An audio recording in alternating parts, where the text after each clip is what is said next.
Vote दो, जम्मू का chief minister देंगे। अरे जम्मू का गवर्नर क्यों नहीं बनाते हो?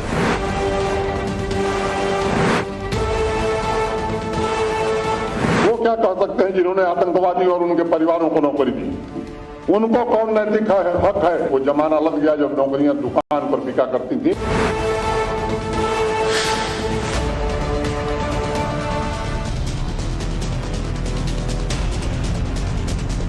नमस्कार, टाइम्स टाइम भारत पर देश के सबसे पसंदीदा डिबेट शो राष्ट्रवाद में आपका स्वागत है। आपके साथ मैं हूं राकेश पांडे। राष्ट्रवाद यानी देश से बढ़कर कुछ भी नहीं। पाकिस्तान से आकर जम्मू कश्मीर में मासूम लोगों की हत्या करने वाले आतंकियों पर खामोश रहने वाली महबूबा मुफ्ती आज अपनी सियासी दुकान बचाने के लिए कश्मीरी और बाहरी का कार्ड खेल रही हैं। वो महबूबा मुफ्ती जो बात बात पर पाकिस्तान से बातचीत की वकालत करती हैं, लेकिन भारत के दूसरे राज्यों से कश्मीर में काम करने वाले अफसरों और कर्मचारियों के अधिकार पर कैसे हाय तौबा मचाती हैं, यह आपने पहले भी देखा है। अब एक बार फिर से महबूबा मुफ्ती ने कश्मीरी और गैर कश्मीरी के बहाने केंद्र सरकार पर हमला बोला है। महबूबा मुफ्ती का कहना है कि केंद्र सरकार का मकसद जम्मू कश्मीर के लोगों की कमर तोड़ना है, इसीलिए गवर्नर से लेकर सारे अधिकारी तक बाहर से लाकर बिठा दिए गए। क्या महबूबा मुफ्ती को डर सता रहा है कि अगर चुनाव हुए तो जम्मू कश्मीर में राजनीतिक समीकरण बीजेपी के हक में न चले जाए, इसीलिए बाहरी कार्ड के सहारे महबूबा सियासत कर रही है? सबसे पहले सुनिए महबूबा मुफ्ती ने क्या कुछ कहा। मकसद ये है कि जम्मू कश्मीर के लोगों की कमर तोड़ दो, चाहे वो हिंदू हो चाहे मुसलमान हो। जब अभी लाठीचार्ज हुआ नौजवानों पे, तो वहां तो नहीं बोला पुलिस वाले ने तुम मुसलमान हो तुमको डंडा मारूंगा, तुम हिंदू हो तुमको नहीं मारूंगा। वहां तो सभी को मारा, सभी को अंदर कर दिया, सभी के पेपरों में नकल हुई। आज सब बेरोजगार हैं, बेकार है। अभी हमारे यहाँ गवर्नर साहब यूपी के, एडवाइजर बाहर के, जम्मू में बीजेपी बोलती है वोट दो, जम्मू का चीफ मिनिस्टर देंगे। अरे जम्मू का गवर्नर क्यों नहीं बनाते हो? ये अपने हिंदू भाइयों से पूछना चाहती हूँ, अगर यहाँ कोई है कि अगर बीजेपी चाहे तो हिंदू गवर्नर जम्मू से क्यों नहीं बनाती है? हमारे जम्मू के जो मुलाजिम है, जो अफसर है, जो एसपी है, वो क्यों नहीं है इस वक्त आगे मैदान में? बात महबूबा मुफ्ती ने क्या कुछ कहा आपने सुना। महबूबा मुफ्ती ने उपराज्यपाल मनोज सिन्हा को बाहरी बता दिया, तो मनोज सिन्हा ने महबूबा मुफ्ती पर जोरदार पलटवार किया। मनोज सिन्हा ने कहा कि जिन लोगों ने आतंकियों और उनके परिवार को बैकडोर से 1 लाख नौकरियां बांट दी, उन्हें कोई नैतिक अधिकार नहीं है बोलने का। साथ ही मनोज सिन्हा ने भरोसा दिलाया कि जम्मू कश्मीर में जो भी नियुक्तियां होंगी योग्यता और पारदर्शिता के आधार पर होंगी। सुनिए। लेकिन बहकावे में मत आइए। वो क्या कह सकते हैं जिन्होंने आतंकवादी और उनके परिवारों को नौकरी दी? उनको कौन नैतिक हक है जिन्होंने 1 लाख बैकडोर एंट्री करके ऐसे लोगों को भर दिया कि प्रशासन चलाना मुश्किल हो रहा? इनको कोई नैतिक हक नहीं। हम आपको भरोसा देते हैं कि जो भी नियुक्ति होगी केवल और केवल योग्यता और पारदर्शिता के आधार पर होगी। वो जमाना लग गया जब नौकरियां दुकान पर बिका करती थी। मनोज सिन्हा ने ये सारी बातें ऐसे ही नहीं कही। आगे हम आपको बताएंगे कब कब सरकारी नौकरियों में बैठे लोगों को टेरर लिंक के आधार पर निकाल दिया गया नौकरी से। लेकिन जम्मू कश्मीर भारत का अभिन्न अंग है, तो फिर महबूबा मुफ्ती बाहरी वाली बात क्यों कर रही है? जम्मू कश्मीर से 370 और 35 से हटने के बाद से यह तस्वीर और भी साफ हो जाती है। यही वजह है कि महबूबा मुफ्ती और उनका गुपकार गैंग इसी बात से परेशान है। लेकिन आज इस मुद्दे पर मैं बहस करूं उससे पहले आपको कुछ तथ्य भी बताना जरूरी है। जो महबूबा मुफ्ती आज उपराज्यपाल मनोज सिन्हा को यूपी का होने पर बाहरी वाला बता रही हैं, उन्हीं महबूबा मुफ्ती के पिताजी की राजनीति यूपी से परवान चढ़ी। क्या तब महबूबा को बाहरी कार्ड नजर नहीं आया? साल 1989, ध्यान से आप सुनिएगा इसे, क्योंकि इसकी चर्चा मैं बाद में भी करूंगा। साल 1989 में मुफ्ती मोहम्मद सईद यूपी के मुजफ्फरनगर से चुनाव लड़े थे। लोकसभा का जनता दल के टिकट पर चुनाव जीते, केंद्र में पहुंचे, 1,58,987 वोटों से जीते और सांसद बने थे। तब तत्कालीन प्रधानमंत्री विश्वनाथ प्रताप सिंह ने उन्हें गृहमंत्री बनाया। किसी कश्मीरी के लिए भारत में यह सबसे बड़ा पद था। इसी के बाद मुफ्ती सईद 2 बार जम्मू कश्मीर के सीएम बने थे और उन्हीं की विरासत पर आज महबूबा मुफ्ती राज कर रही हैं और भारतीयों को बाहरी बता रही है कश्मीरी। अकेले महबूबा मुफ्ती नहीं, राहुल गांधी पिछले महीने तक भारत जोड़ने की बात कर रहे थे, लेकिन यात्रा जम्मू कश्मीर पहुंचते ही राहुल महबूबा की भाषा बोलने लगे। राहुल ने अपनी भारत जोड़ो यात्रा के समापन में जम्मू कश्मीर में बाहरी का मुद्दा उठा दिया। क्या भारत जोड़ने की बात करने वाले राहुल गांधी को गैर कश्मीरी बाहरी लगते हैं? सुनिए तब राहुल ने क्या कहा था। जम्मू के लोग व्यापार करते थे, जम्मू को जम्मू कश्मीर को जम्मू कश्मीर के लोग चलाते थे, आज बाहर के लोग जम्मू और कश्मीर को चला रहे हैं। और हमारा जो हक है, हमारी जो आवाज है, उसको एडमिनिस्ट्रेशन सुनता नहीं है। सारा का सारा ट्रेड बाहर के लोग कर रहे हैं, जम्मू कश्मीर के लोग देखते रह गए। तो राहुल गांधी को आपने सुना, इस पर भी चर्चा होगी। लेकिन आज के बड़े सवाल सबसे पहले मैं आपके सामने रखता हूं। सवाल यह होगा कि महबूबा का एजेंडा कश्मीरी वर्सेस बाहरी। सवाल यह भी कि नए कश्मीर की डगर, यानी कश्मीर नए रास्ते पर है, लोग बदलाव को स्वीकार कर रहे हैं, तो महबूबा को गैर कश्मीरी से डर क्यों लग रहा है भाई? सवाल यह भी कि आतंकी घटनाओं पर खामोश हो जाती हैं, भारतीयों पर हाय तौबा मचाती हैं। सवाल यह भी कि 370 पर मोदी से हार गए तो बंटवारे की राजनीति के सहारे अपनी सियासत चमकाना चाहते हैं क्या? और सवाल सबसे बड़ा यह कि क्या नए कश्मीर में कमल खिलेगा? इसीलिए महबूबा को डर लगने लगा है और इसीलिए इस तरीके की बातें। चलिए आपका परिचय आज के मेहमानों से करवाता हूं। शहजाद पूनावाला हमारे साथ है, भारतीय जनता पार्टी के नेता और प्रवक्ता स्टूडियो में मौजूद है। सुशील पंडित जी हमारे साथ मौजूद है, कश्मीरी पंडित और एक्टिविस्ट। सैफुद्दीन सोज है, सीनियर लीडर है घाटी में कांग्रेस के। मुजफ्फर खान हमारे साथ है, सीनियर लीडर है एनसी पार्टी के। शौकत अली हैं, नेता पीडीपी के। आप सबका बहुत बहुत स्वागत है। लेकिन सबसे पहले रोज की तरह जो सवाल सर्वे के लिए हम रखते हैं ताकि देश का मूड हम जान सके, वो सवाल मैं आपके सामने रख देता हूं। सवाल यह है कि गैर कश्मीरी का कार्ड खेलकर महबूबा मुफ्ती जम्मू कश्मीर में क्या खोई हुई सियासी दुकान या जमीन जो आप कह लीजिए वो तलाश रही है? आप अपनी राय सोशल मीडिया हैंडल्स पर जाकर दीजिए। शो के आखिर में हम ये राय बताकर, सर्वे का रिजल्ट बताकर इस पर हम चर्चा भी करेंगे। लेकिन सबसे पहले शौकत अली, मैं आपके पास आता हूं। ये शौकत अली है,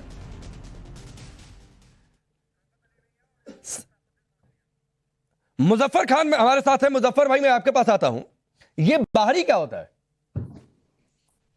देखिए, बाहरी वही है जो महाराष्ट्रियन कहता है कि महाराष्ट्र इज फॉर महाराष्ट्रियन। बिहारी लोग कहते हैं कि बिहार इज फॉर बिहारीज। इसी तरह जम्मू कश्मीर के लोग कहते हैं Jammu Kashmir is for Jammu and Kashmiris, Jammuites and Kashmiris. इसमें कोई नई बात नहीं है, क्योंकि नारा ये किसने दिया? ये बीजेपी यहां नारा दे रही है कि अगर हमें वोट दोगे, हम जम्मू का चीफ मिनिस्टर देंगे, हम हिंदू चीफ मिनिस्टर देंगे। तो ये बात किसने छेड़ी? आप उस बैकग्राउंड में देखें कि महबूबा मुफ्ती मोहतरमा ने किस बैकग्राउंड में ये कहा है बीजेपी वाले ये कहते हैं हमें आप पावर दे दो, हम जम्मू का हिंदू चीफ मिनिस्टर देंगे। भाई ये बाहरी और अंदर वाली अरे अभी कुछ दिन पहले बुखारी साहब एक नेता है, आप बेहतर तरीके से जानते होंगे, जिन्होंने कहा बाहरियों को यहां पर बसने नहीं देंगे। सर, सियासत में बात करिए तो करिए, वहां पर बाहरियों को रहने नहीं दिया जाता है, काम नहीं करने दिया जाता है, गोली मार दी जाती है। इस हद तक बाहरियों से नफरत है। हम लोग उनमें से नहीं है जो गोली का नाम लेते हैं या गोली चलाने को। हम तो कभी भी गोली के हक में अरे मुखालफत भी नहीं करते साहब। बुखारी साहब की आपने कितनी बार मुखालफत कर दी, कितनी रैलियां मोर्चे निकाल दिए कि बुखारी साहब ने गलत कहा।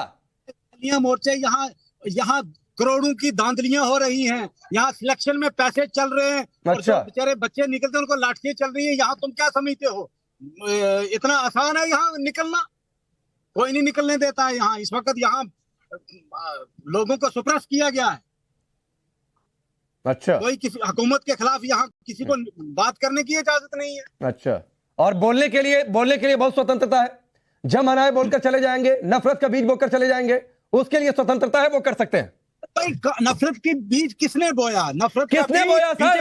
आप नहीं, किसने शुरुआत में किसने जम्मू कश्मीर में शासन किया सर? आपकी पार्टी का पूरा परिवार सर वहां पर सत्ता में रहा। क्या हुआ? कश्मीरी पंडितों को मारकर भगा दिया गया, मस्जिदों से नारे लगे। किसके शासनकाल में हुआ? किसके शासनकाल में हुआ? ये परिवार की बोली जो है ना, ये जो बोलते हैं दो परिवार को लोगों ने वोट दिए, इलेक्शन हुआ। क्या समझते हो यहाँ डेमोक्रेसी नहीं थी? यहाँ इलेक्शन नहीं, वो आप लोग समझते हैं सर। भाई डेमोक्रेसी फिर होने जा रही है, फिर चुनाव होने जा रहा है। इंतजार कीजिए, हम तो इंतजार कीजिए। और सियासी जमीन खिसक गई है, इसलिए आप लोगों की बेचैनी है। वो लोग वोट दे रहे थे इसलिए कि कश्मीरी पंडितों को मारकर भगा दीजिए। हम अभी कहते हैं अभी हो जाए, ठीक है, अभी इलेक्शन हो जाए, चुनाव। ठीक है सर, इलेक्शन तो होंगे, इंतजार कीजिए सर। इंतजार कीजिए, इलेक्शन होंगे, इंतजार कीजिए, इलेक्शन होंगे। शहजाद, नहीं नहीं, एक मिनट रुक जाइए सर, रुक जाइए सर, रुक जाइए। शहजाद, आपको लग रहा है कि पार्टी का बेस वहां पर शायद मजबूत है या मजबूत हो रहा है बदलाव के बाद, इसलिए महबूबा को परेशानी हो रही है? देखिए, जब से 370-35 की दीवार गिरी है, तब से पीपीपी की राजनीति, पाकिस्तान परस्ती, परिवारवाद और पत्थरबाजी की राजनीति खत्म हो चुकी है। और जो ये पारिवारिक पार्टियां हैं वो अलगाववादी भाषा बोल रहे हैं। और 2 सेकंड में आज सारा खेल सामने आ गया। शुरुआत हुई यूपी बाहरी है, परंतु पहला शब्द क्या कहा गया? हिंदू सीएम, मतलब अब हिंदू भी बाहरी है। और यही असलियत में नैरेटिव बाहरी का नहीं है।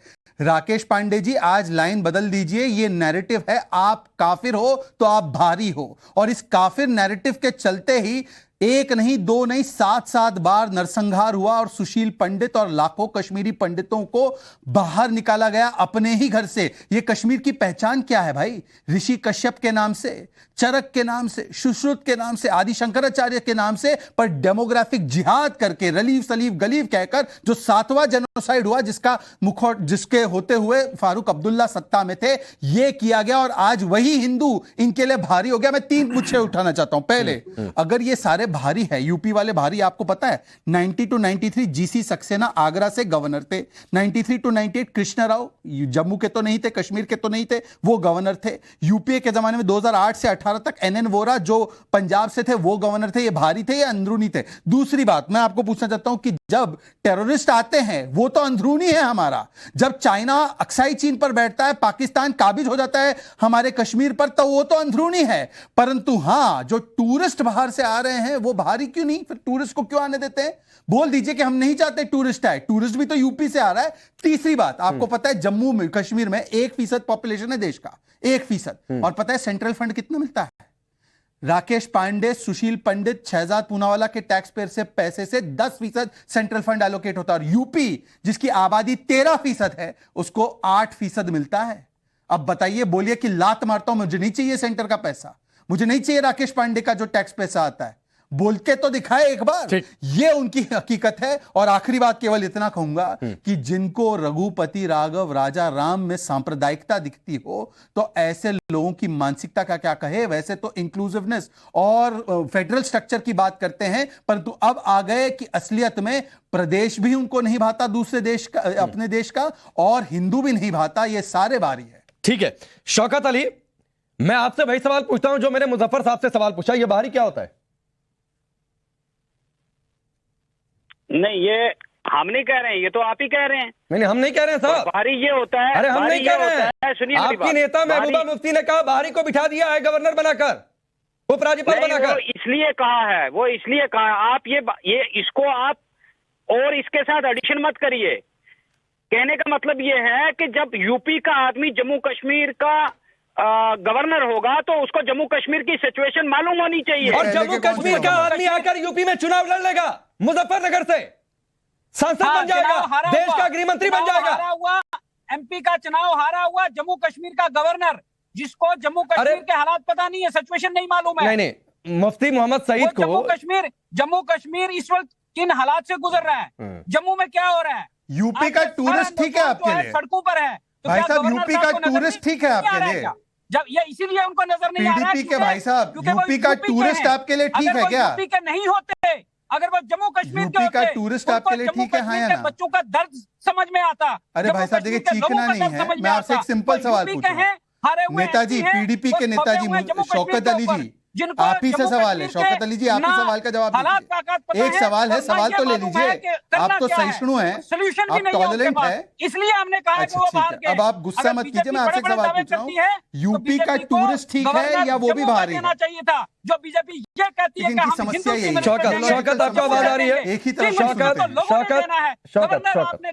गवर्नर आप जम्मू। अरे शौकत भाई सुनिए, आवाज आ रही है आपको? चीफ मिनिस्टरशिप की। अरे सुनिए ना सर, अरे ये पीडीपी की कॉन्फ्रेंस नहीं हो रही है ना, पीडीपी का कोई प्रचार का कार्यक्रम है सर कि एक तरफा बोले गए। सुना करिए ना, बार बार ये जो पहले बोल रहे थे, ये क्या एक तरफा नहीं? बार बार अरे तो बीच में सर आप ही के पास है, शहजाद आप ही से बात कर रहे थे, कुछ पूछ रहे थे, जवाब दे रहे थे। मैं किसी दूसरे मेहमान के पास नहीं जा रहा था। आपका बना हुआ आदमी नहीं। अरे आप मियां समझिए ना, शौकत आपका अली, बंदा आपसे हूँ, एक सवाल मैं है, शहजाद सवालों साहब से का क्यों हूँ, मुझे घबराते अपनी हो बात भाई? आपने बुलाया, सवाल मैं तो अपनी बात अच्छे रखनी होते है। हैं लोकतंत्र में। आप शहजाद साहब अच्छा, को 5 मिनट चलिए देंगे, एक बात बताइए। मेरे को देंगे 1 मिनट, और आप ये नहीं नहीं, कहेंगे आप ही कि को आप समय दे रहा हूं। यहाँ कॉन्फ्रेंस अरे में बैठे, शौकत भाई, मैं ऐसी दूसरे नहीं बात मेहमान, करनी नहीं नहीं नहीं नहीं, आप गलतफहमी में हैं सर। मैं आप ही के नहीं, पास हूं, आप गलतफहमी मैं में दूसरे हैं, मैं मेहमान नहीं के हूं। पास नहीं जा रहा मैं नहीं हूं हूं, सर, आप ही को सॉरी, समय दे रहा आप हूं। गलतफहमी में शहजाद हैं। कुछ कह रहे हैं, उसका आप जवाब एक दीजिए, सवाल। फिर मैं आगे बात बढ़ता पूरी हूं। सुननी चाहिए। अरे शौकत भाई बात सुनिए ना, पूरी मैं सुननी आपकी बात चाहिए। सुन रहा हूं सर, ऐसा नहीं है, सुनने आप के लिए शहजाद बुलाया। साहब को देंगे 5 मिनट, क्योंकि वो एक सवाल बीजेपी के पूछ प्रवक्ता हैं। तो आप शौकत भाई, मतलब अच्छा एक एक मिनट शहजाद, एक शहजाद मिनट, चलिए, क्यों? अरे रुकिए रुकिए, ऐसा क्यों है? मैं आपको 20 सेकंड और देता हूं, फिर शहजाद का सवाल सुनिए, मेरा सवाल सुनिए, 20 सेकंड और बोलिए आप, चलिए। मेरा कहने का सर मकसद ये है कि जम्मू कश्मीर के हालात जो है 2019 के बाद वर्ष हालात हैं। जम्मू कश्मीर में कोई किसी भी शोबे में आप देख लीजिए, पिछले 4 साल में कोई नौकरी जम्मू कश्मीर में नहीं मिली है, और जो नौकरी के लिए नौजवान फॉर्म भरता है, एग्जाम देता है, उस एग्जाम में बीजेपी के लोग इन्वॉल्व होते हैं, स्कैम एक मिनट शहजाद, एक वो मिनट। एग्जाम कैंसिल किए जाते ठीक, हैं। ठीक। जम्मू कश्मीर आम स्टेट नहीं है, और यूपी का आदमी अगर जम्मू ठीक कश्मीर ठीक में आता है, ठीक है, आपने उसको नौकरी की जम्मू बात कश्मीर छेड़ दी। सिचुएशन समझनी शौकत चाहिए। शौकत शौकत, शहजाद कुछ पूछ रहे हैं, लेकिन एक सवाल और मैं पहले पूछ देता हूं। आपने नौकरी की बात छेड़ दी। साल 1991, तनवीर सलीम डार, नाम याद रखिएगा, तनवीर सलीम डार, साल 1991 में नौकरी मिली, और उसने बाद में अपनी अपॉइंटमेंट किसी तरीके से करा ली आर्मर में, बटालियन हेडक्वार्टर में। क्यों करवाई? क्यों करवाई आपको पता है? इसलिए करवाई ताकि वो आतंकियों के हथियारों को रिपेयर कर सके। मुफ्ती मोहम्मद सईद उस वक्त मुख्यमंत्री थे, अब उसे नौकरी से निकाल दिया गया है। कानून मौजूद है, अब उसे नौकरी से निकाल दिया गया है सर, मौजूद है, अब उसे नौकरी से निकाल दिया गया है, क्योंकि आपने पिछले 3 साल में नौकरी तो कोई दी नहीं है। अरे तो आपने बैकडोर से आतंकियों को मदद पहुंचाने वालों को नौकरी दी जब आपकी सरकार थी। मुफ्ती मोहम्मद सईद उस वक्त मुख्यमंत्री थे, कैसे उसने मैनेज कर लिया अपना ट्रांसफर? कैसे उसने मैनेज कर लिया अपना ट्रांसफर? कैसे उसने अपनी पोस्टिंग करवा ली? सर्विस रूल मौजूद हैं, उनके तहत जो है कार्रवाई करनी चाहिए। नहीं, और सरकार आंख मूंद कर बैठी हुई थी कि एक आदमी सरकारी मशीनरी में आतंकियों के हथियार रिपेयर कर रहा है, और देख नहीं रही है सरकार वहां पर बैठकर। सरकार देखती है, सरकार को एक्शन लेना चाहिए। तो क्यों एक्शन लिया? अब हुआ एक्शन, अब हुआ एक्शन। जिन 3 साल का आप जिक्र कर रहे हैं साहब, अब उसे नौकरी से निकाला गया है। जब 370 हटा, यही बदला हुआ है, यही बदला हुआ है, यही बदला हुआ है। शहजाद आप कुछ कह रहे थे। देखिए, जहां तक नौकरियों की बात है, एक सेकंड भाई साहब, अब मेरा समय है, आप लगातार नहीं बोल सकते। मुझे लगता है एक एक करके बात रख लेते ताकि जनता को भी समझ में आए। देखिए, शौकत जी की परेशानी ये है कि 70 वर्ष में 15,000 करोड़ निवेश आया जम्मू कश्मीर में, और मात्र 3 वर्षों में 370 हटने के बाद 56,000 करोड़। तो नौकरियां नहीं हुई है क्या? पर वो छोड़ देते हैं। मैं 2 सवाल, छोटे छोटे सवाल है। एक सवाल, जब फारूक अब्दुल्ला कहते हैं चीन के समर्थन से 370 बहाल करेंगे, चीनी आपके हैं, अंदरूनी है या बाहरी है? और दूसरा सवाल, क्या हिंदू सीएम बनेगा जम्मू कश्मीर का? क्या पीडीपी के नेता अधिकृत रूप से इसको स्वागत करते हैं और कहते हैं कि बनना चाहिए हिंदू सीएम? बता दीजिए शौकत, जल्दी से जवाब, फिर मैं सुशील पंडित और माजिद का रुख करूंगा। देखिए सर, जहां तक बात रही फारूक अब्दुल्ला साहब की कि चीन की मदद से वो 370 को लाएंगे नहीं लाएंगे, उनके बहुत सीनियर नेता मुजफ्फर खान साहब बैठे हैं, आप उनसे पूछ लीजिए। जहां तक आपने दूसरा सवाल जो किया है, वो क्या किया आपने? आपकी नेत्री महबूबा मुफ्ती कहती थी गलत एनकाउंटर हो गया बुरहानवारी का, यासीन मलिक को छोड़ देना चाहिए। निर्मल सिंह ने भी कहा था, यासीन मलिक को छोड़ देना चाहिए, तिरंगा उठाने वाला नहीं मिलेगा, बीजेपी के नेता खून खराबे वाले हालात हो जाएंगे। ये महबूबा मुफ्ती की बातें हैं, खून खराबा बंद करना है तो पाकिस्तान से बात करो। जो डॉक्टर निर्मल सिंह, ये बात doctor Nirmal Singh, former deputy chief minister BJP, उसने सुशील पंडित क्या, रुक जाइए सर, सुशील पंडित कई सारे नाम हैं, मैंने सिर्फ एक नाम गिनवाया, तनवीर सलीम डार। मुफ्ती मोहम्मद सईद मुख्यमंत्री हुआ करते थे, तब उसने अपनी पोस्टिंग किसी तरीके से मैनेज करवा ली बटालियन हेडक्वार्टर में। काम क्या करता था? आतंकियों के हथियार रिपेयर करता था। 3 सालों में सबसे बड़ा बदलाव यह कि उसे नौकरी से निकाल दिया गया। राकेश जी, सिर्फ नौकरी से निकाल देना काफी है क्या? उसको तो उल्टा टांग कर कोड़े लगने चाहिए, उस पर तो जेल होनी चाहिए, उस पर देशद्रोह का मुकदमा चलना चाहिए। वो नौकरी से बाहर जाकर भी हथियार रिपेयर कर सकता है। तो आज कश्मीर में जिस सख्ती की जरूरत है उसकी बात हो, ये बात बिल्कुल ठीक है। इनको बाहरी का मतलब जो है वो हिंदू और काफिर है। हम तो अंदर के थे ना, हम तो कश्मीर के ही थे, कश्मीर के ओरिजिनल मूलभूत निवासी थे। हमको क्यों बाहर निकाला गया? इनकी डेफिनेशन में आप काफिर थे, इसलिए निकाल दिया गया। इसलिए बाहर निकाला गया। हम अंदरूनी थे, फिर भी बाहर निकाला गया। और रोहिंग्या जो 40-50 हजार वहां बसाए गए हैं, वो तो 4,000 किलोमीटर दूर से एक देश टाप कर राज्य टॉप कर आए थे ना, वो अंदरूनी थे। वो अंदरूनी कैसे हो गए? क्योंकि वो मुसलमान थे। मैं आपको एक उदाहरण और देता हूं। 50 के दशक में जब तिब्बत से एक बहुत बड़ी संख्या में तिब्बती छोड़ करके भारत में शरण लेने आए, तो इस कश्मीर ने बौद्ध तिब्बतियों को वहां पर शरणगाह नहीं दी, केवल मुस्लिम तिब्बतियों को बसाया। बौद्ध तिब्बतियों को धर्मशाला में शरण मिली, कर्नाटक में शरण मिली और कई जगह उनको उनके कैंप बनाए गए, लेकिन कश्मीर में उनको नहीं रहने दिया गया क्योंकि वो मुसलमान नहीं थे। केवल मुसलमान तिब्बतियों को ईदगाह पर उनकी कैंप बना करके रहने दिया गया। तो कश्मीर में बाहरी का मतलब होता है जो मुसलमान नहीं है। ये एक इस्लामी नहीं, ये तो स्टेट है। ये इंटरप्रिटेशन आपकी है, आप बैठ के करते रहिए। अरे तो क्यों हटा दिया इन्हें? कश्मीरी पंडितों को मारकर भगा क्यों दिया? क्यों कत्लेआम हुआ? शौकत भाई, इंटरप्रिटेशन बीजेपी की इंटरप्रिटेशन नहीं है, सच्चाई है। नहीं है, ये सच है। ये सच है। ये झूठ का मुलम्मा चढ़ाए बैठे हुए हैं। ये अपनी सियासत इसी दम पर करते हैं कि इन्हें वहां निजामे मुस्तफा चाहिए। जब से इन्हें निजामे मुस्तफा चाहिए। ये जिहाद के पैरोकार हैं। पूरे हिंदुस्तान ये सिस्टम के अंदर मेरी बारी है बोलने की। इस शौकत का मुंह बंद कराइए। कौन पूछेगा? बदतमीजी बंद कराइए। ये मेरी बारी है बोलने की। शौकत सच सुनना चाहते हैं। शौकत सच नहीं सुनाने शौकत अली, सुशील पंडित आपको सुन रहे थे, अपनी बारी का इंतजार कर रहे थे, उनको सुनिए सर। अभी मुझे माजिद के पास भी जाना है। शौकत अली रुक जाइए सर, रुक जाइए, अपनी बात पूरी करिए सुशील पंडित। ये किसी के पास सच जाने देना नहीं चाहते। इनको बाहरी, और राहुल गांधी कहता है बाहरी, सोनिया का बेटा कहता है बाहरी बाहरी। ये रुबैया सईद जो मुफ्ती महबूबा मुफ्ती की छोटी बहन है, चेन्नई में रहती है। जम्मू कश्मीर का बाहर का, चेन्नई में रहती है ब्याह करा के। बाहर की स्टेट का वो बाहरी नहीं है, वहां बाहर का होगा। इसी महबूबा मुफ्ती का भाई तसद्दुक मुंबई में रहता है। इसी महबूबा मुफ्ती की बेटी इल्तिजा मुंबई में रहती है। वो बाहरी नहीं है। ठीक, ये मुंबई में रह लें, ये गोवा में रह लें, ये चेन्नई में रह लें, ये दुनिया भर में रह लें, ये अंदरूनी है। लेकिन कश्मीर में आकर के कोई रह ले, वो बाहरी है।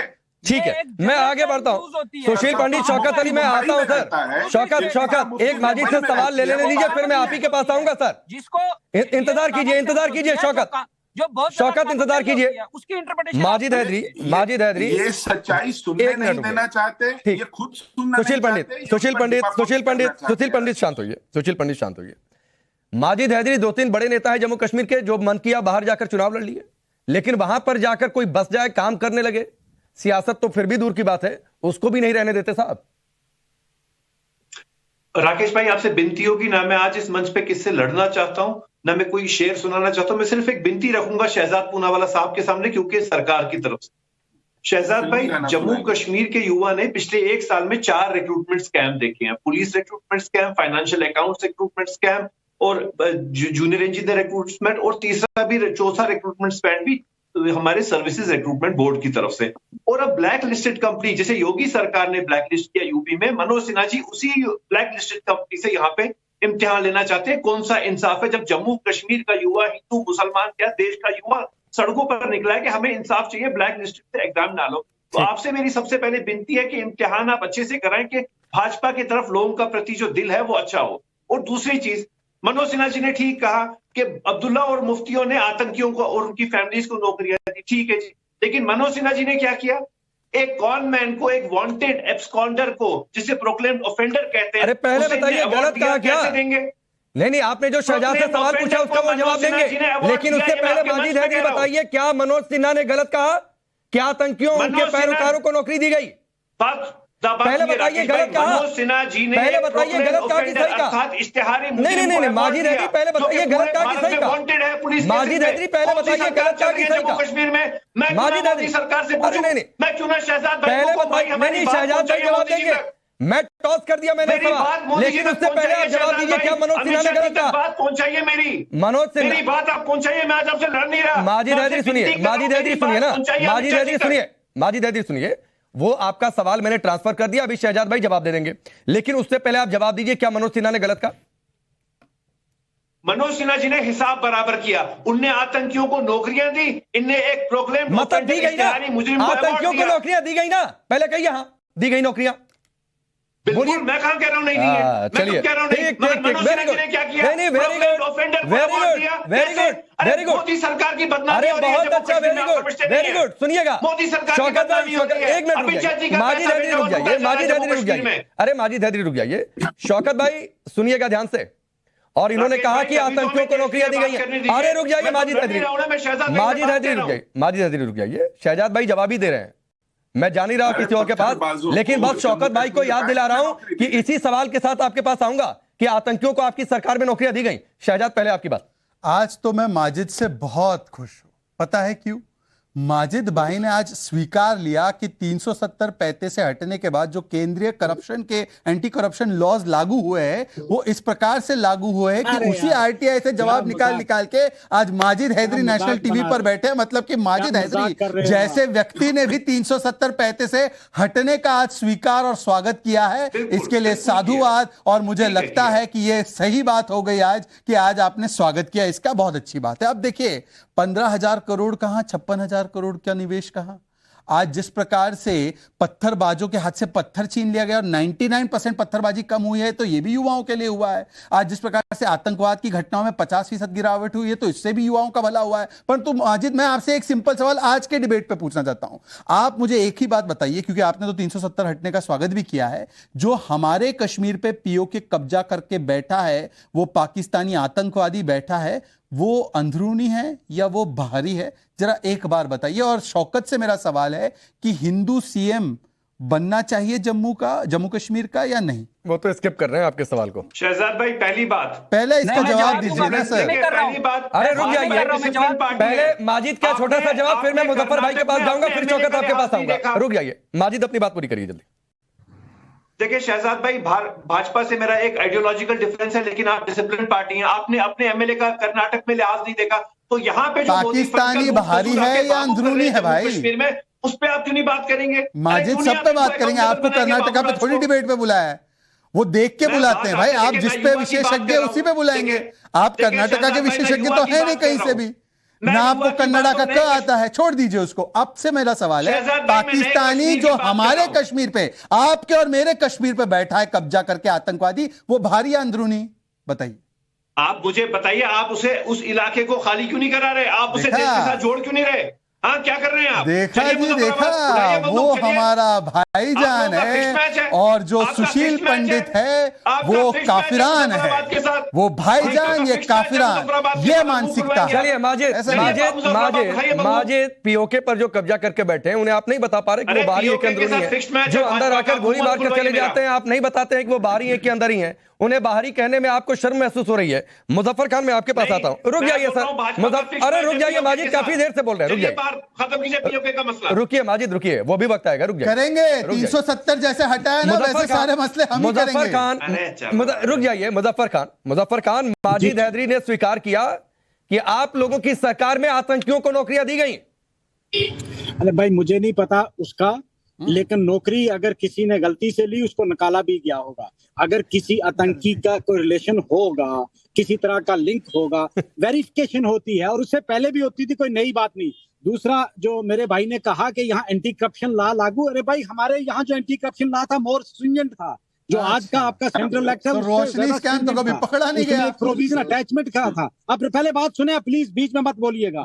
दूसरा, ये जो आप हिंदू मुसलमान कर रहे हैं ना, इससे आप देश के हित में भी नहीं है, और जम्मू कश्मीर के लोगों के हित में भी नहीं है। भाई मैंने पूछा चीनी और पाकिस्तानी बाहरी या अंदरूनी? किसी को भी करनी चाहिए, और सीनियर लोग यहाँ बैठे। मुजफ्फर जी, आप सीनियर हैं। मुसलमान, हमारे यहाँ कोई हिंदू मुसलमान नहीं है, आपकी गलतफहमी है। मुजफ्फर जी सुनिए ना, मुजफ्फर जी आप हमारे यहाँ फारूक अब्दुल्ला ने कहा चीन की सहायता से 370 बहाल करेंगे। चीनी अंदरूनी है बाहरी? मैं आपकी बातें कर रहा हूँ, अब नेशनल चैनल पे, मैं नेशनल चैनल पर नेशनल स्पोक्सपर्सन आपसे पूछ रहा है कि चीनी की मदद लेना ये बाहरी अंदरूनी? ठीक है, शहजाद उनकी बात पूरी हो गई। ठीक, मुजफ्फर भाई अपनी बात पूरी करिए। पूरी करिए। इसी हिंदू मुसलमान पर आपसे सवाल करूंगा, अपनी बात पूरी करिए। हाँ, हिंदू मुसलमान पे आप मुझसे क्या सवाल करोगे? जो कर रहे हैं हम तो ये करते नहीं, हम तो कहते हैं भाई हिंदू मुस्लिम सिख ईसाई सब भाई भाई हैं, ठीक। हमारे यहाँ कोई फर्क नहीं है। ठीक। और जहाँ आप कहते हो ना कि हिंदुओं को निकाला, हिंदुओं से ज्यादा वहाँ मुसलमानों को निकाला गया है। ठीक। जब जो एंटी नेशनल लोग थे जिनके हाथ में गन थी ना, ये पंडित साहब जो बैठे ना बाहर, इनको पूछो आप कब गए हो भाई? सुनिए मुजफ्फर भाई, अभी ज्यादा नहीं, पहले बात सुन लो आप मेरी। अरे बात सुन ही रहे सर, 1 मिनट से आप बोल रहे हैं। झूठ मतलब बोलते हैं ना, हिंदुओं का नरसंहार भी नहीं हुआ, डिनाई कर रहे हैं चैनल पर, बताइए। फारूक अब्दुल्ला ने निकाला। अरे भाई फारूक अब्दुल्ला की सरकार उस वक्त नहीं थी, जगमोहन था उस वक्त, छोड़कर भाग गए थे, निकाला वहां से, छोड़कर भाग गए थे फारूक अब्दुल्ला। अब सुनिए जो हिंदू मुस्लिम की बात कर रहे हैं, अरे सुनिए मुजफ्फर भाई सुनिए, कुछ दिन ज्यादा नहीं, कुछ समय पहले की बात है, हल्द्वानी में रेलवे की जमीन पर इंक्रोचमेंट को हटाया जा रहा था। फारूक अब्दुल्ला ने क्या कहा था? मुस्लिम है इसलिए हटा रहे हैं। कौन गया था हिंदू मुस्लिम का कार्ड खेलने? कौन खेल रहा था हिंदू मुस्लिम का कार्ड? अरे भाई वो यहाँ भी आप इंक्रोचमेंट किसी ने किया तो उसका धर्म देखेंगे क्या? अरे धर्म क्यों नहीं? अब आप देखते बीजेपी वाले, आप धर्म देखे तो ठीक है, बात मत करिए। नहीं आप धर्म देखे तो ठीक है, आप धर्म देखे तो ठीक है, आप धर्म देखे तो ठीक है। तो ठेका ले रखा है ना बीजेपी का। और सुनिए आप बीजेपी की बात क्यों करते हैं? अब हो गई दिक्कत, देखिए हो गई, टीवी चैनल चला रहे हैं, आप पार्टी की बात क्यों करते हैं आप? चलिए एक और सुनिए सर, एक और मेरे बाउंसर आप झेल नहीं पाएंगे सर, सुनिए। अरे भाई बाउंसर को छोड़िए आप, सुनिए सर, अरे सुनिए ना सर, सवाल सुना करिए, सवाल सुना करिए। मुजफ्फर भाई, आपने बिल्कुल ठीक कहा कि नौकरी पाए जाते हैं लोग, तो आपकी सरकार में स्क्रूटनी क्यों नहीं हुई? आपकी सरकार में स्क्रूटनी क्यों नहीं हुई?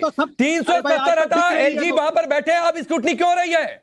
कितने लोगों को आपने स्क्रूटनी करके हटा दिया, मुझे बता दीजिए डेटा। मत करो मुजफ्फर भाई, आपकी सरकार में कितने लोगों की स्क्रूटनी करके हटा दिया गया, मुझे आप डेटा बता दीजिए। अरे बहुत सारे लोग, अरे तो गिनवाइए ना डेटा, मैं आपको दे रहा हूं, चलिए मैं आपको दे रहा हूं। तनवीर सलीम डार, अफाक अहमद वानी, इफ्तिकार अंद्रावी, इरशाद अहमद खान, अब्दुल मोमीन पीर, इसके अलावा और दर्जन भर नाम है, गिनवा दूंगा, आप नाम गिनवाइए, किसको हटाया? अरे भाई मैं हुकूमत में नहीं था। अरे जब आपकी पार्टी हुकूमत में थी उस समय ये सब नौकरी पाए थे। अरे जब आपकी पार्टी हुकूमत में थी, जो नाम मैंने गिनवाए तभी नौकरी पाए थे। नहीं करता है मेरे भाई, अपॉइंटमेंट एक बोर्ड के थ्रू होती है, और जब सिलेक्शन हो जाती है तो इसके बाद वेरिफिकेशन होती है, सीआईडी वेरिफिकेशन। अच्छा, अरे राकेश भाई, भाजपा ऐसे कोई नहीं लगता है मनेसर को, और ये क्या समझते हो, कोई नया हुआ है क्या उखाड़ लिया सरकार ने? चलिए अरे मनेसर कहाँ है बताइए मुझे सर।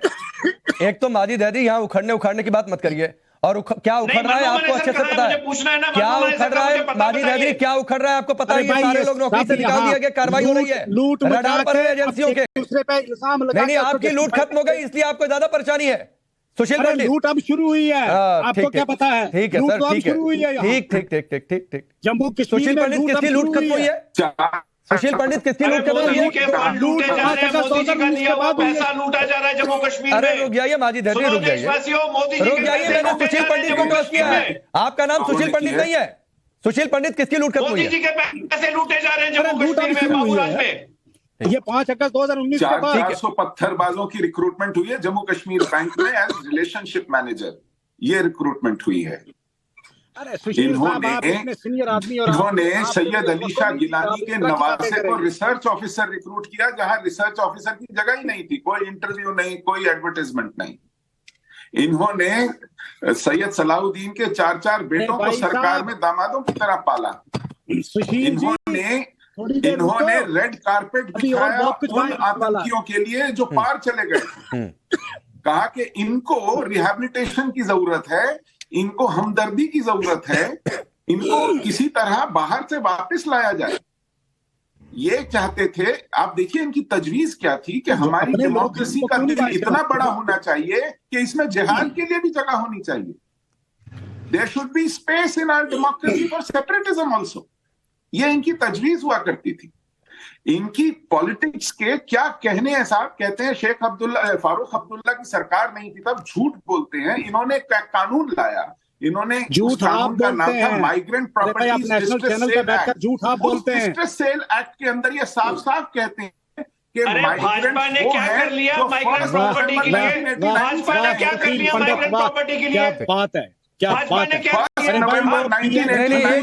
एक साथ सिर्फ सुशील पंडित की आवाज होने जा रही है। मैं नहीं बोलिए सर, सब लोग एक साथ। सुशील पंडित अपनी बात पूरी करिए सर 20 सेकंड में, फिर मैं शौकत आपके पास आता हूं। धन्यवाद। फारूक अब्दुल्ला की सरकार ने 1998 में एक कानून लाया जिसमें उन्होंने कहा कि distress cell of migrant property act, इसको प्रिवेंट किया जाए, और उसमें इन्होंने माइग्रेंट की डेफिनेशन लिखी जो 1 नवंबर 1999 को कश्मीर से बाहर चले गए। 1 नवंबर 1999 में कौन था चीफ मिनिस्टर? खुद फारूक अब्दुल्ला थे, खुद उन्होंने ये डेफिनेशन उस कानून में दी है। आज ये दुनिया को झूठ बोल रहे हैं कि तो हमारी हुकूमत नहीं थी। इतनी पाखंड। ठीक, अरे मैं आपको कानून का नाम बता रहा हूं, आपको अरे बिल वो का नाम कानून बता रहा आपको हूं। प्रोटेक्शन के लिए बनाया था राकेश भाई, पता नहीं किसके प्रोटेक्शन के लिए था। रुक जाइए, मैं शौकत के पास जाता हूं। उसमें माइग्रेंट नहीं, डेफिनेशन फारूक क्या अब्दुल्ला थी? ये मानते हो? ठीक है सुशील भाई, ठीक है ठीक है, मैं आता हूं सर। ठीक है शौकत भाई, 1 मिनट रुक जाइए सर, रुक जाइए प्लीज। अरे नहीं, ऐसे नहीं होता। वो ठीक, आपकी प्रोटेक्शन के सबकी आवाज डाउन करिए। नहीं, अगर आप लोग नहीं रुकेंगे सर तो मुझे बोलना पड़ेगा कि सबकी आवाज डाउन करिए, फिर मैं अपने हिसाब से सवाल टॉस करूंगा, इसलिए जब बोला करूं तो शांत हो जाया करिए। शौकत भाई, बड़ी बाहरी की बात हो रही है, क्यों मुफ्ती मोहम्मद सईद गए थे मुजफ्फरनगर से चुनाव लड़ने? अगर बाहरी का इतना ही कॉन्सेप्ट आप लोगों का है तो।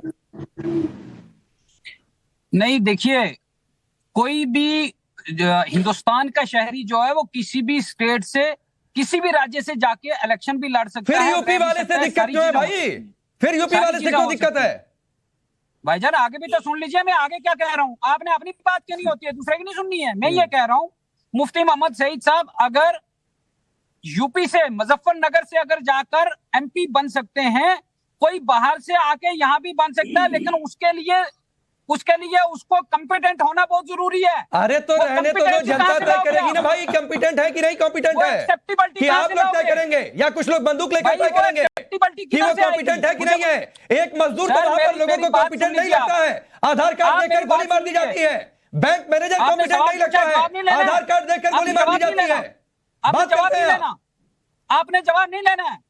मुफ्ती मोहम्मद सईद, नहीं सर, आपको सवाल का जवाब नहीं देना है, आपको सवाल का जवाब नहीं देना है। जम्मू कश्मीर का कोई नेता अगर चुनाव लड़े तो वो बाहरी नहीं है, लेकिन यहाँ का जाकर चुनाव नहीं लड़ सकता है, तब तो जम्मू का शासन करेगा। आप सुनेंगे तो मैं अपनी बात रखूंगा, नहीं सुनेंगे मैं डिबेट छोड़ रहा हूं। मैं ये कह रहा हूं, यूपी मुजफ्फरनगर में मुफ्ती मोहम्मद सईद की एक्सेप्टेबिलिटी थी और उन्होंने लोगों के साथ इंसाफ करने का काम किया होगा।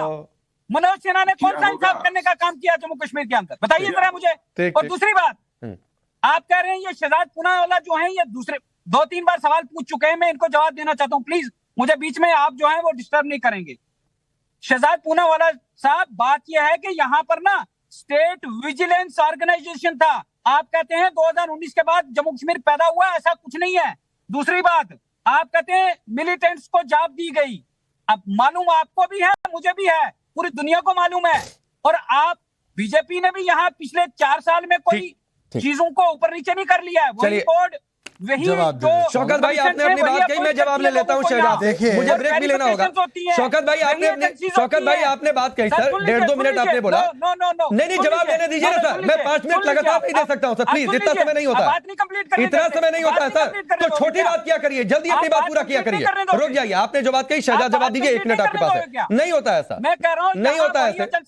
शहजाद अपनी बात रखिए, रुक जाइए सर, जवाब सुनिए। ये स्टेट विजिलेंस कितना काम कर रहा था, रोशनी स्कैम ने तो बता दिया, पर मेरा एक ही सवाल है, शौकत या मुजफ्फर जी, दोनों, मुजफ्फर जी सवाल का जवाब दे दे कि भाई साहब अफजल गुरु जिसने हमला, आतंकी हमला किया, जिसको सुप्रीम कोर्ट ने कन्विक्ट किया, वो अंदरूनी या बाहरी, और उमर फयाज वो अंदरूनी या बाहरी?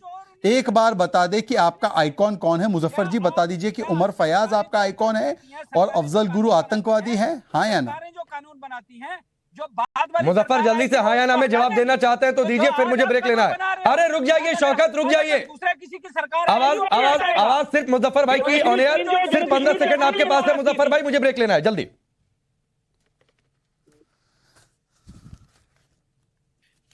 मैं ये कह रहा हूँ कि रोशनी स्कीम जम्मू कश्मीर की असेंबली ने पास किया हुआ एक्ट था।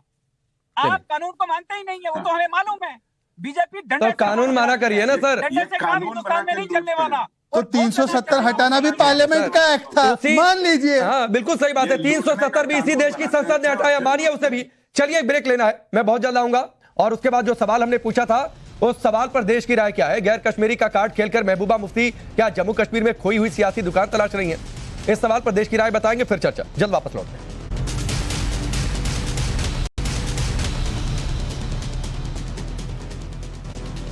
ब्रेक के बाद चलिए आगे बढ़ते हैं और आज के सवाल पर देश की राय क्या है वो आपके सामने रखते हैं। सवाल था कि गैर कश्मीरी का कार्ड खेलकर महबूबा मुफ्ती जम्मू कश्मीर में क्या खोई हुई सियासी दुकान तलाश रही है?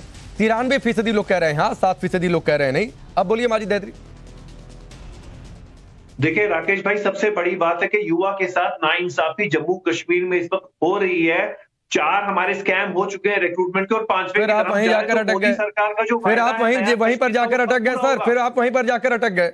चलिए शहजाद। देखिए, माजिद ने ना पाकिस्तानी को बाहरी कहा ना चीनी को बाहरी कहा, और वो ये भी नहीं कहते कि हिंदू सीएम बनना चाहिए। तो इससे पता चलता है कि इनके लिए अंदरूनी कौन है और बाहरी कौन है। इनके लिए केवल ये बाहरी तो शब्द है, काफिर जो इस प्रकार की व्याख्या है वो की है, और इसी से कश्मीरी नरसंहार हुआ था।